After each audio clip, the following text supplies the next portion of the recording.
आप सभी लोगों को नमस्कार तथा आप सभी लोगों का सिद्धांत क्लासेज में बहुत बहुत स्वागत है। आज हम लोग पढ़ेंगे रसायन विज्ञान में परासरण और विसरण में अंतर। ठीक है, कि परासरण क्या होता है और विसरण क्या होता है। ठीक है, तो यहाँ पर हम दो कॉलम बना दिए, परासरण और विसरण। आप परासरण को मतलब क्या जानते हैं? ऑस्मोसिस। और विसरण का मतलब डिफ्यूजन। तो ऑस्मोसिस और डिफ्यूजन में डिफरेंस हमको बताना है। तो एक एक करके देख लीजिए। परासरण क्या होता है कि विलायक के अणु कम सांद्रता से अधिक सांद्रता की ओर जाते हैं। जो परासरण में होता है, विलायक के अणु कम सांद्रता से अधिक सांद्रता वाले विलयन की ओर जाते हैं। इसमें इसका उल्टा अपोजिट है कि इसमें जो अणु होते हैं अधिक सांद्रता वाले विलयन से कम सांद्रता वाले विलयन की ओर जाते हैं। ठीक है, दूसरा क्या है? परासरण अर्धपारगम्य झिल्ली से होता है। परासरण किससे होता है? अर्धपारगम्य झिल्ली। अभी हम ये टॉपिक पूरा होने के बाद आपको बताएंगे कि अर्धपारगम्य झिल्ली पूरा है क्या और कैसे हम बना भी सकते हैं। ठीक है, तो परासरण अर्धपारगम्य झिल्ली से होता है, लेकिन विसरण के लिए अर्धपारगम्य झिल्ली की जरूरत नहीं होती है।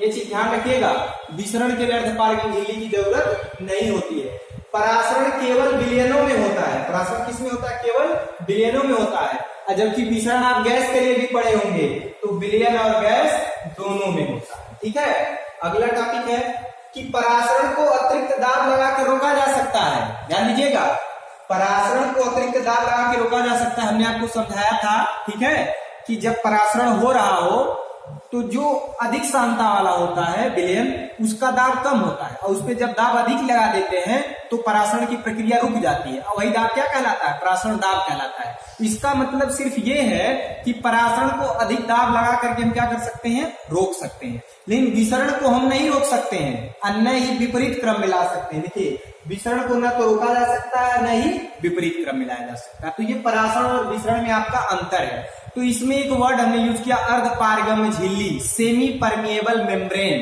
देखिए यहाँ क्या है? अर्धपारगम्य झिल्ली। ठीक है, इसको कहते हैं सेमी परमिएबल मेम्ब्रेन। तो अर्धपारगम्य झिल्ली क्या है? तो परासरण के लिए तो अर्धपारगम्य झिल्ली की जरूरत होती है, लेकिन विसरण के लिए अर्धपारगम्य झिल्ली की जरूरत नहीं होती है। तो है क्या? अर्धपारगम्य झिल्ली यह जीव जंतुओं के कोशिकाओं में भी पाई जाती है। आप बायोलॉजी में जानते होंगे कि यह जीव जंतुओं के कहीं न कहीं कोशिकाओं में पाई जाती है। लेकिन इससे क्या फर्क पड़ता है इसमें? तो अर्धपारगम्य झिल्ली से विलायक के अणु, अगर मान लीजिए कि ये आपका अर्धपारगम्य झिल्ली है, तो विलायक के अणु इस पार से इस पार चले जाएंगे। जो विलायक के अणु है इस पार से इस पार चले जाएंगे, लेकिन विलेय के अणु ये कहिए कि इस पार से इस पार चले जाएं, तो ये संभव नहीं है। विलायक के अणु अर्धपारगम्य झिल्ली से आर पार होकर के जा सकते हैं। अगर मान लीजिए अर्धपारगम्य झिल्ली यहाँ पर है तो विलायक के अणु जा सकते हैं, लेकिन विलेय के अणु नहीं जा सकते हैं। ये चीज आपको याद रखना है इसमें परासरण में। ठीक है, और अर्धपारगम्य झिल्ली हमने आपको बताया कि जीव जंतुओं के कोशिकाओं में पाया जाने वाली है, लेकिन यहाँ पे उससे कोई संबंध नहीं है। हम इसको देख सकते हैं कि कहाँ पे, लैब में भी। तो देखिए, बात हो रही है अर्धपारगम्य झिल्लियों की। तो अर्धपारगम्य झिल्लियों से विलायक के अणु आर पार चले जाएंगे, लेकिन विलेय के नहीं जा सकते हैं। और कैसे हम इसको देख सकते हैं एग्जाम्पल के तौर पे? तो अगर मान लीजिए एक तरफ जल हो, कोई बीकर है और एक तरफ जल है आपका, ठीक है, और एक तरफ आपका है कैल्शियम नाइट्रेट। कैल्शियम नाइट्रेट, एक तरफ जल है, एक तरफ क्या है? Calcium nitrate. और इसके बीच में अगर मान लीजिए फिनॉल,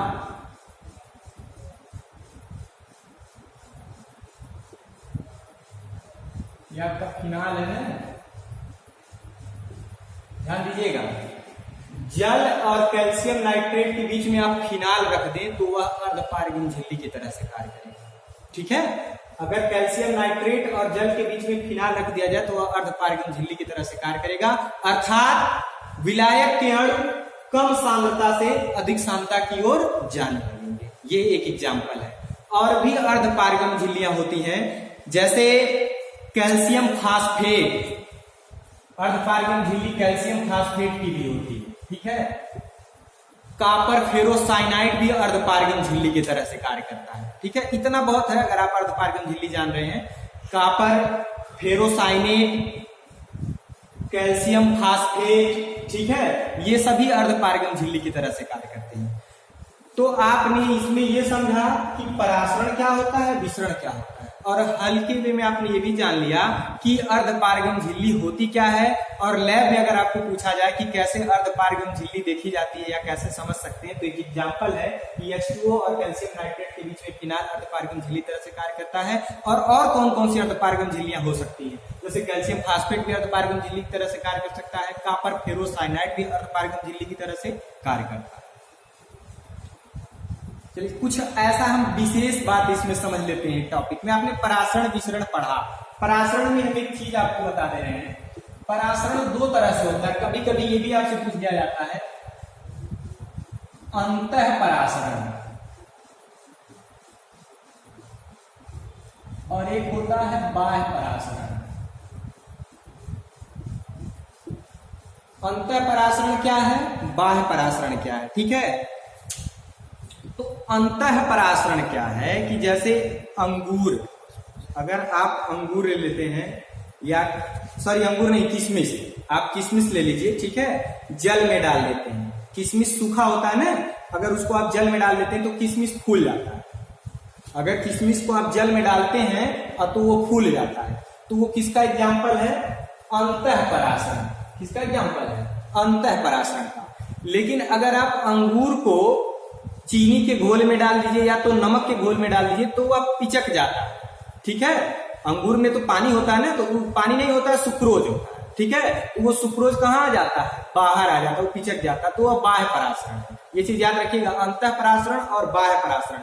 अंतः परासरण में आप एग्जाम्पल जैसे हमने बता दिया कि अंतः परासरण में किशमिश, अगर किशमिश को आप जल में भिगो देते हैं, केवल जल में, तो किशमिश क्या हो जाती है, फूल जाती है। वह अंतः परासरण का कार्य है, क्योंकि इसमें भी एक अर्धपारगम झिल्ली होती है। किशमिश में भी ऊपर वो फटी नहीं होती है उसकी मेम्ब्रेन, वो कार्य करती है अर्धपारगम झिल्ली की तरह से।